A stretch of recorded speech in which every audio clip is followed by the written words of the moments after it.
My name is Bill Schweitzer. I work for the New York State Canal Corporation, and we're here at the New York State Fair. And our exhibit is here. We are here to teach people how locks work, tell them about the history of the canal, and how much fun you can have on the canal in the modern day. So this is a map of today's system.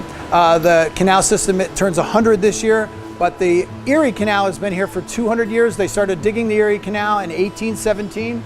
So this line, which is now the New York State Canalway Trail, is actually the old alignment of the Erie Canal, and they started digging this line 200 years ago. It made New York State what it was. All these little villages and towns and cities now wouldn't be there if it wasn't for the canal.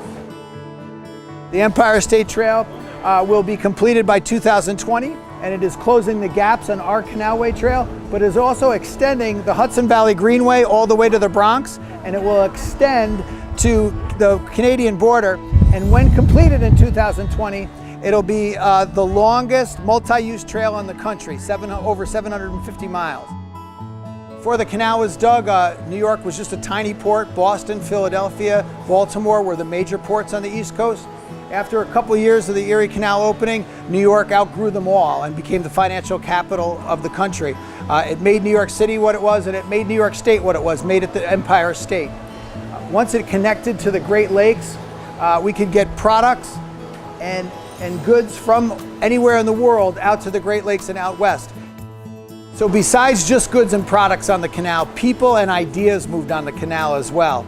Buffalo was much like the outlet. People were coming into the New York Harbor from other countries, and they were traveling west on the canal and populating cities like Cincinnati, Cleveland, Buffalo, Detroit, Des Moines, Iowa, and even as far out as Duluth, Minnesota. Many of these cities and villages that popped up and grew 200 years ago because of the canal now have reinvented themselves as tourist attractions. All these quaint little villages along the canal are a great place for boaters to stop now.